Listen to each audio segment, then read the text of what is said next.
జగన్మోహన్ రెడ్డి గారు ఇంత పెద్ద ఓటమి తర్వాత కూడా ఎటువంటి గుణపాఠం నేర్చుకోలేదు అని మరోసారి రుజువైంది. నిన్న రెండోసారి ఆయన మాట్లాడాడు పబ్లిక్గా మాట్లాడడం అంటే ఆయన ఏదో ఒక మీటింగ్ పెట్టి ఎక్స్టెంపోరగా మాట్లాడడము, దాన్ని లైవ్లో ప్రసారం చేయటము అనేది లేదు ఇప్పటివరకు. అధికారంలో ఉన్నప్పుడు లేదు, ఇప్పుడు లేదు. రికార్డెడ్ స్పీచ్ అది. ఏంటంటే ఎమ్మెల్సీలతో కలిసి మాట్లాడాడు అని చెప్పి వాళ్ళు ఒక వీడియోను వదిలారు. ఆ వీడియోలో జగన్మోహన్ రెడ్డి గారి మాటలు వింటే ఆయన తన భయంకరమైన ఓటమి నుంచి ఏమీ నేర్చుకోలేదు, ఇప్పటికీ కూడా ఆయన తాను అన్ని విషయాల్లో కరెక్టు, ఓట్లేసినటువంటి జనమే తప్పు అనేటువంటి అభిప్రాయంతో ఉన్నాడు. ఆయన ఒక నార్సిసిస్ట్ అనే విషయం మరొకసారి తేటతెల్లమైంది నిన్న ఆయన మాట్లాడిన మాటలు వింటే. ఏంటి నార్సిసిస్టు అంటే? నార్సిసిజం అంటే తాను విపరీతంగా ప్రేమించుకునేటువంటి లక్షణం. తనలో లోపాలని, తాను చేసే తప్పుల్ని గ్రహించకపోవడం, అన్నిటికీ అవతల వాళ్లే బాధ్యులు అని చెప్పి అనుకోవడం. ఆ గుణం జగన్మోహన్ రెడ్డి గారిలో చాలా మెండుగా ఉంది. ఆయన అధికారంలో ఉన్నప్పుడు అదేవిధంగా మాట్లాడేవాడు. కనీసం అధికారం నుంచి దిగిపోయిన తర్వాత ఆయన ఏమన్నా తెలుసుకుంటాడు, వాస్తవాలు, క్షేత్రస్థాయి పరిస్థితులు అని చెప్పి అనుకుంటే అది కూడా జరగలేదు. నిన్న ఆయన మాట్లాడిన మాటల్లో ప్రధానమైనటువంటి థ్రెడ్ ఏమిటంటే, మనం బ్రహ్మాండంగా చేశాం, మనం అద్భుతంగా చేశాం, గతంలో ఎప్పుడూ చేయని విధంగా మనం ప్రభుత్వాన్ని నడిపాం, అయినా కూడా ప్రజలు ఓడించారు, అద్భుతంగా నడిపితే ప్రజలు ఎందుకు ఓడిస్తారు అనేటువంటి ఒక కామన్ సెన్సికల్ క్వశ్చన్ ఆయన వేసుకోవడం వల్ల ఇప్పటిదాకా. 2019లో చంద్రబాబు నాయుడు గారు ఓడిపోయినప్పుడు ఆయన ఆలోచన విధానం, ఆయన మాట్లాడే విధానం ఎట్లా ఉంది, ఇప్పుడు జగన్మోహన్ రెడ్డి గారు తాను ఓడిపోయిన తర్వాత మాట్లాడిన విధానం ఎట్లా ఉంది? హస్తిమ శకాంతం తేడా ఉంది ఇద్దరికి. ఆ రోజున ఆయన నేనేమి పొరపాట్లు చేశాను అని మదనపడ్డాడు. అది తెలుసుకోవటానికి చాలామందిని పిలిచి మాట్లాడాడు. పార్టీ వాళ్ళని కావచ్చు, బయట వాళ్ళని కావచ్చు. ఏ తప్పులు జరిగి ఉంటాయి, ఎందుకు ప్రజలు మనల్ని ఆమోదించలేదు? ఆయన కూడా అనుకున్నాడు, నేను ఎంతో బాగా చేశాను కదా, చాలా కార్యక్రమాలు చేపట్టాను కదా అని. దాంతోపాటు ఏవో లోపాలు జరిగి ఉండకపోతే ఓటర్లు ఈ విధమైనటువంటి తీర్పు ఇచ్చి ఉండేవాళ్ళు కాదు అనేటువంటి అవగాహనకు వచ్చాడు ఆయన. కానీ జగన్మోహన్ రెడ్డి ఇప్పటికీ కూడా డెనయల్ మోడ్లో ఉన్నాడు. డెనయల్ మోడ్ అంటే వాస్తవాలను అంగీకరించడానికి ఆయనకి మనసు ఒప్పడం వల్ల. ఏమంటాడు నిన్న?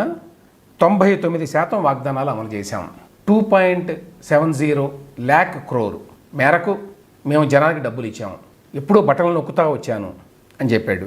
ఒక్కటే వాస్తవం ఏంటంటే ఆయన ఆంధ్రప్రదేశ్ జనాభాలో కొంతమందికి నెల కొంత డబ్బు ఇచ్చాడు. కానీ అప్పటికీ ఇప్పటికీ జగన్మోహన్ రెడ్డి తెలుసుకున్న విషయం ఏంటంటే, జస్ట్ బట్టలు నొక్కి జనానికి కొంత డబ్బు ఇచ్చినంత మాత్రాన అది ప్రభుత్వం కానేరదు. ప్రజల్లో చాలా వర్గాలు ఉంటాయి, నిస్సహాయులకి సహాయం చేయడాన్ని ఎవరు కాదనరు. పెన్షన్లు అనేది జగన్మోహన్ రెడ్డి గారు కనిపెట్టలేదు. అప్పుడెప్పుడో ఎన్టీ రామారావు గారు మొదలుపెట్టారు వృద్ధులకి పెన్షన్ అని చెప్పి, నెలకు 30 రూపాయలు. ఆ కాలంలో దాన్ని పెంచుకుంటూ వచ్చారు. అందరికీ తెలుసు, చంద్రబాబు నాయుడు అంతకుముందు 200 రూపాయలు ఉంటే దాన్ని ఒక్కసారి 1000 రూపాయలు చేశాడు 2014లో. ఎంత జంప్ అది! కాబట్టి పెన్షన్లు ఇవ్వడం అనేది జగన్మోహన్ రెడ్డి గారు కనిపెట్టినటువంటి విషయం కాదు. అయితే అమలు విషయంలో ఆయన మిగతా వాళ్ళకంటే బెటర్గా చేశాడు అనేది వాస్తవం. అయితే అంత మాత్రం చేతనే అదే ప్రభుత్వమా? కాదు కదా. సమాజంలో ఎన్నో వర్గాలు ఉన్నాయి. యువత ఉంది, మధ్యతరగతి ఉంది, చిన్న పరిశ్రమలు నడుపుకునే వాళ్ళు ఉన్నారు, భారీ పరిశ్రమలు నడిపేవాళ్ళు ఉన్నారు, వ్యాపారాలు చేసేవాళ్ళు ఉన్నారు, అనేక వృత్తుల వాళ్ళు ఉన్నారు. వాళ్ళందరి పరిస్థితి ఏమిటి?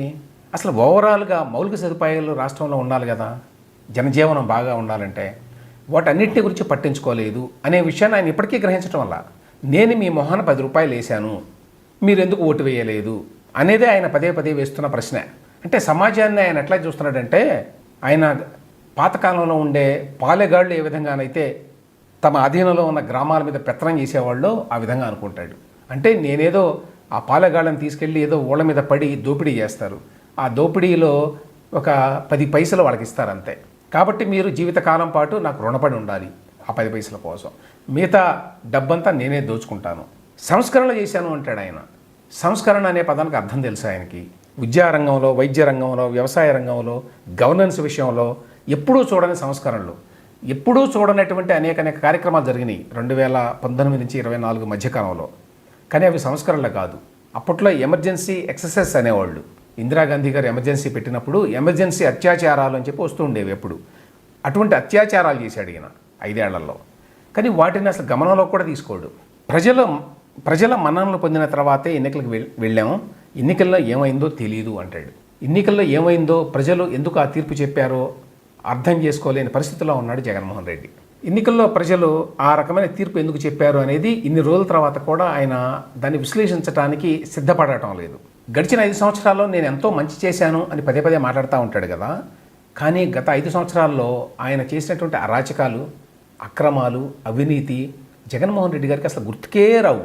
నువ్వు అంత పెద్ద ఎత్తున ప్రతిపక్షం మీద దాడులు చేసావు కదా, నోరెత్తితే జైళ్లలో పెట్టావు కదా, అధికార యంత్రాంగాన్ని నీ కళ్ళ దగ్గర పెట్టుకున్నావు కదా, ప్రతిపక్ష నాయకుడిని, అందులోనూ ఒక 4 దశాబ్దాల సుదీర్ఘ రాజకీయ అనుభవం ఉన్న వ్యక్తిని నువ్వు అకారణంగా కేసులు పెట్టి అరెస్టులు చేసి జైలుకు పంపించి బెయిలు రాకుండా ఉండటానికి ప్రభుత్వ ధనాన్ని విచ్చలవిడిగా ఖర్చు చేసి లాయర్ల పేరుతోటి నీ వ్యక్తిగత కక్షలు తీర్చుకోవడానికి, ప్రతిపక్షం అనేది లేకుండా ఉండటానికి, అసలు నిన్ను విమర్శించే వాళ్ళని సమూలంగా నిర్మూలించడానికి నువ్వు చేసిన పనులు నీకు గుర్తుకు లేవా?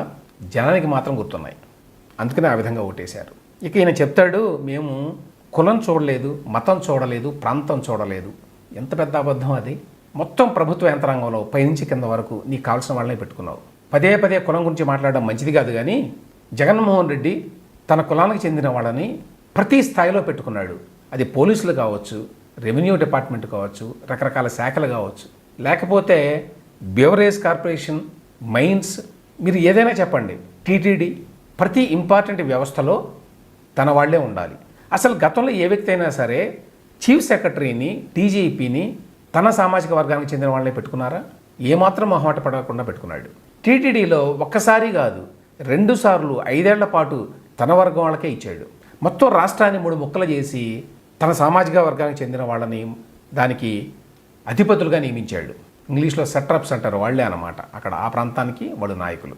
ఇంత అడ్డగోలుగా చేసి అయ్యో నాకు ఎందుకే లేదు ప్రజల ఓట్లు అని జగన్మోహన్ రెడ్డి ఎట్లా అంటాడు? అమరావతిని ఎందుకు సర్వనాశనం చేశావు, సర్వనాశనం చేశాను అనే విషయం కూడా, ఆ గ్రహింపు కూడా లేదా జగన్మోహన్ రెడ్డికి? కులం పేరుతో ఎంత బురద జల్లేవు అమరావతి మీద. 3 రాజధానుల పేరుతోటి రాష్ట్రాన్ని ఎంత అల్లకల్లోలం చేశావు 5 ఏళ్ల పాటు. వీటన్నిటినీ ప్రజలు, ఓటర్లు దృష్టిలో పెట్టుకోరా? అమరావతి విషయంలో నీ వ్యక్తిగత కక్షతోటి రాష్ట్రానికి అన్యాయం చేస్తున్నాను, వేల లక్షల కోట్ల రూపాయలు పొటెన్షియల్ ఉన్నటువంటి ఒక ప్రాంతాన్ని, ఒక రాజధానిని నీ ప్రతీకారం కోసం కాళ్ళ కింద పడేసి దాన్ని తొక్కేశాను అనేటువంటి గ్రహింపు లేదా జగన్మోహన్ రెడ్డికి? అంత దారుణమైన పనులు చేసి ఆ రైతులతోటి ఒక్కసారి కూడా మాట్లాడకుండా అమరావతి రైతులతో 5 ఏళ్ల పాటు నువ్వు నడిపావు ప్రభుత్వాన్ని అని అంటే ఏ రకమైనటువంటి ఎంపతి లేని మనిషి. అంటే ఒక సిక్ మైండ్ ఉండాలి దానికి. నువ్వు అమరావతి కాదు 3 రాజధానులు అని చెప్పి సిన్సియర్గా అనుకోని ఉంటే ఖచ్చితంగా అమరావతిలో రైతులు భూములు ఇచ్చారు, వాళ్ళ పరిస్థితి ఏమిటి, వాళ్ళతో మాట్లాడదాం అని చెప్పి అనుకుంటారు ఎవరైనా? లేనే లేదు. కానీ వాళ్ళందరూ నాకు ఓటేయాలి అని చెప్పి అనుకుంటాడు. ఎందుకు? నెలకు నేను 2,000 రూపాయలు ఇచ్చాను 5 ఏళ్ల పాటు, అందుకని ఓటేయాలంతే. అంటే బటన్ల నొక్కుడు పేరుతోటి జనానికి 10 రూపాయలు ఇచ్చి లక్షలాది కోట్లాది రూపాయలు దోచుకుంటూ ఉంటే ప్రజలు దాన్ని ఒప్పుకోవాలా? అంటే అది ఒక ఫ్యాక్షనిస్ట్ మైండ్ అయింది, ఒక పెత్తందారి మనస్తత్వం. చాలా గమ్మత్ ఏమిటంటే ఆయన మిగతా వాళ్ళందరినీ పెత్తందారులు అంటాడు. ఆయన నిజమైన పెత్తందారి మనస్తత్వం ఏంటంటే, నేను ఈ మొహాన 4 మెతుకులు వేస్తాను, మీరంతా నా కాళ్ళ కింద పడి ఉండాలి, మొత్తం నాదే, భూములు ఆస్తులు రాష్ట్రంలో ఉన్నవన్నీ నావే, అందులో సింహభాగం నేను దోచుకుంటాను, మరికొంత నా వాళ్ళకి పంచుతాను. ఇంకా విచిత్రమైన మాట ఒకటి అన్నాడండి. అదేంటంటే స్పెషల్ స్టేటస్ గురించి ఒక ప్రస్తావన తీసుకొచ్చాడు. విచిత్రం ఏంటంటే జగన్మోహన్ రెడ్డి 5 ఏళ్ల పాటు అధికారంలో ఉండి కనీ విని ఎరుగని రీతిలో శాసనసభలో మెజారిటీని పొంది 151 స్థానాలు, కనీ విని ఎరుగని రీతిలో 25 ఎంపీ స్థానాలకు గాను 22 ఎంపీ స్థానాలను పొంది పార్లమెంట్లో ఒక్కనాడంటే ఒక్కనాడు కూడా ప్రత్యేక హోదా అనే మాటను ఉచ్చరించలేదు 5 ఏళ్లలో ఎన్నడూ. ఏనాడు అనంతరం ఆయన ఆ మాట మాట్లాడలేదు. ఎప్పుడో ఒకసారి 5 ఏళ్లలో 1-2 సార్లు, అది జాతీయ మీడియా వాళ్ళతో ఇంటర్వ్యూల సందర్భంగా వాళ్ళు ఆ ప్రస్తావన తీసుకొస్తే ఒక బలవంతపు చిరునవ్వుతో దాని గురించి మాట్లాడేవాళ్ళు. అది కూడా మనం ఏం చేస్తాం, మనం ఏం చేయలేం దాని గురించి అని ఒకసారి. అప్పుడెప్పుడో చంద్రబాబు నాయుడు స్పెషల్ ప్యాకేజీకి ఒప్పుకున్నాడు, అందువల్ల చేయడానికి ఏమీ లేదు అని మరొకసారి మాట్లాడి ఇప్పుడేమంటాడు నిన్న మీటింగ్లో జగన్మోహన్ రెడ్డి, ఇవాళ పరిస్థితులన్నీ అనుకూలంగా ఉన్నా, అక్కడ ఎన్డీఏ ప్రభుత్వానికి అవసరమైనంత మెజారిటీ రాకపోయినా ఇక్కడ బాగానే సీట్లు వచ్చి వీళ్ళ మద్దతుతోనే ఆ ప్రభుత్వం నడిచే పరిస్థితి ఉన్నా చంద్రబాబు నాయుడు స్పెషల్ స్టేటస్ అడగడం లేదు, ఈ పాపం ఊరికే పోదు, యువత నిలదీసి అడుగుతారు, ఇట్లాంటి డైలాగులు వేశాడు నిన్న. 5 ఏళ్ల పాటు మొత్తం రాష్ట్ర ప్రజలంతా మర్చిపోయేట్టు చేసింది జగన్మోహన్ రెడ్డి స్పెషల్ స్టేటస్ అనే అంశం గురించి. కాబట్టి ఆయన మాటలు విని ఇవాళ ఎవరు నమ్మే పరిస్థితుల్లో లేరు. తర్వాత ప్రత్యేక హోదా మీద ఏదో ఈయన సమాధానం చెప్పాలి అన్నట్టుగా ఇన్నాళ్ళ తర్వాత జగన్మోహన్ రెడ్డి మాట్లాడుతున్నాడు. అధికారంలో ఉన్నప్పుడు తన పలుకుబడిని ఉపయోగించుకున్నాడు ఢిల్లీలో. జగన్మోహన్ రెడ్డి గారికి పలుకుబడి లేదు అని కాదు, చాలా పలుకుబడి ఉంది. ఎందుకంటే అప్పుడు బీజేపీ ఎస్పెషల్లీ రాజ్యసభలో ఏ బిల్లు ప్రవేశపెట్టాలన్నా, ఏ ముఖ్యమైన నిర్ణయం తీసుకోవాలన్నా జగన్మోహన్ రెడ్డి పార్టీ యొక్క మద్దతు అవసరం ఆనాడు. మరి ఆనాడు ఎందుకు స్పెషల్ స్టేటస్ అడగలేదు నువ్వు? నీకు కావాల్సిన పనులు చేయించుకున్నావే ఆనాడు నీ పలుకుబడితోటి. అవినాష్ రెడ్డి అరెస్ట్ కాకుండా చూసుకున్నావు కదా నీకున్న పలుకుబడితోటి. అలాగే నీ కేసులు ముందుకు నడవకుండా చూసుకున్నావు కదా. హైకోర్టులో నీకు వ్యతిరేకంగా తీర్పులు వస్తున్నాయని చెప్పి అక్కడ చీఫ్ జస్టిస్తో సహా పలువురు జడ్జీలని బదిలీ చేయించగలిగావు కదా నీ పలుకుబడితోటి ఆ రోజున. ఇట్లా ఎన్నో పనులు చేసుకొని ఇది నీ సొంత అవసరాల కోసం పనులు చేసుకున్నావే కానీ నీ పలుకుబడితోటి ఆనాడు ఇదిగో ప్రత్యేక హోదా కావాలి, అది ఇస్తేనే రాజ్యసభలో మా మద్దతు అని ఒక్కనాడంటే ఒక్కనాడన్న ఆ మాట మాట్లాడాడు జగన్మోహన్ రెడ్డి. ఇవాళ ప్లేట్ ఫిరాయించి ఇదిగో ఈ కొత్త ప్రభుత్వం, ఈ చంద్రబాబు నాయుడు పాపం చేస్తున్నాడు, ప్రత్యేక హోదా అడగడం లేదు అనే మాటలు మాట్లాడుతున్నాడంటే ఎంత నయవంచన, ఎంత హిపోక్రసీ, భయంకరమైన హిపోక్రసీ అయింది. నిన్న యాక్చువల్గా ఆ స్పీచ్లో ఈవీఎంల మీద కూడా కామెంట్ చేసేట ఫస్ట్ రిలీజ్ చేసిన వీడియోలో. అంటే అది మరి ముందు వచ్చిందో ఏమో నేనైతే చూడలేదు. చాలామంది పాయింట్అవుట్ చేసింది ఏమిటంటే ఈవీఎంలో ఏదో జరిగింది, అందువల్లనే మనం ఓడిపోయాం అన్నట్టుగా మాట్లాడాడు. అయితే తర్వాత దాన్ని కట్ చేసి విడుదల చేశారు ఆ వీడియోని అని చెప్తున్నారు. ఎంతవరకు వాస్తవమో తెలియదు నాకు. చాలామంది కట్టింగ్ మధ్యలో 2.26 మినిట్స్ దగ్గర కటింగ్ ఉన్నది, అప్పుడు మాట్లాడాడు ఈవీఎంల గురించి అన్నారు. ఈవీఎంలో ఏదో జరిగింది అందువల్ల ఓడిపోయాం అనేటువంటి ఒక ఆర్గ్యుమెంట్ కూడా తీసుకొచ్చి ఏదో ప్రచారం చేద్దామని చెప్పి అనుకున్నారు ఇనిషియల్గా. కానీ ఇందులో చాలా ఇబ్బందులు ఉన్నాయండి. అదేంటంటే మరి ఇదే ఈవీఎంలు 2019లో ఏమైనాయి ఒక పాయింట్. రెండవది నిజంగానే ఈవీఎంలను ఎవరైనా మ్యానిపులేట్ చేయగలరా అంటే రాష్ట్ర స్థాయిలో ఉన్నవాళ్ళు చేయలేరు, అది కేంద్ర ప్రభుత్వ స్థాయిలో ఉంటుంది ఎలక్షన్ కమిషన్ అనేది. ఇక్కడేం ఉండదు. అంటే కేంద్ర ప్రభుత్వంలో ఉన్న పెద్దల సాయంతో, అంటే బీజేపీ సాయంతో చంద్రబాబు నాయుడు ఈవీఎంలను ఏమైనా మ్యానిపులేట్ చేసి ఉండాలి. మరి బీజేపీ అనే పార్టీకి అంత సీనే కనుక ఉంటే వాళ్ళెందుకు పాపం 240 సీట్లు మాత్రమే గెలుచుకొని ఈ రకమైన నానా అవస్థలో పడుతున్నారు? ఆ పార్టీని ఈ పార్టీని బతిమలాడుకొని ఎన్డీఏ అనే పేరుతోటి మరి వాళ్ళకి 32 సీట్లు తక్కువ వచ్చినాయి సింపుల్ మెజారిటీకి. వాళ్ళు ఈవీఎంలని మ్యానిపులేట్ చేయగలిగితే వాళ్ళకి కావాల్సిన మెజారిటీ తెచ్చుకునేవాళ్ళు కదా. వాళ్ళు ఏదో చంద్రబాబు నాయుడు మీద ప్రేమ, లేకపోతే జనసేన మీద ప్రేమ, వాళ్ళకేమో బాగా ఈవీఎంల ద్వారా మ్యానిపులేట్ చేసి చాలా సీట్లు ఇప్పించి వాళ్ళు మాత్రం పాపం మైనారిటీలో పడిపోతారా? ఈ ఇబ్బందులన్నీ ఉన్నాయి కాబట్టే ఆ తర్వాత బహుశా గ్రహించి ఆ పార్ట్ కట్ చేసి విడుదల చేశారట ఆ వీడియో. అంటే విషయం ఏంటంటే అప్పటికి ఇప్పటికీ వాస్తవాలను గ్రహించడానికి జగన్మోహన్ రెడ్డి ఇష్టపడటం లేదు. ఇప్పటికీ కూడా హిపోక్రసీని వేడటం లేదు. ఎన్డీఏలో చక్రం తిప్పుతున్నాడు బాబు, ఆయన తీసుకురావాలి అని మళ్ళీ మొదలుపెట్టాడు. అప్పట్లాగానే ఎన్డీఏలో చక్రం తిప్పింది నువ్వు, అనధికారికంగా చక్రం తిప్పాడు. నెక్సెస్ అంటారు దాన్ని.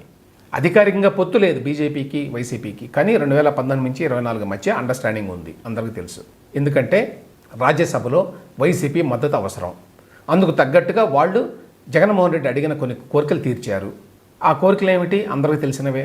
వివేకానంద మర్డర్ కేసులో వీళ్ళని రక్షించారు, ఈయన కేసులు ముందుకు సాగకుండా హెల్ప్ చేశారు. ఈయన రాష్ట్రాన్ని అరాచకంగా నడుపుతుంటే ఎస్పెషల్లీ ఆర్థిక క్రమశిక్షణ పాటించకపోయినా సరే కేంద్ర ప్రభుత్వం మౌనంగా ఉండిపోయింది 5 సంవత్సరాలు.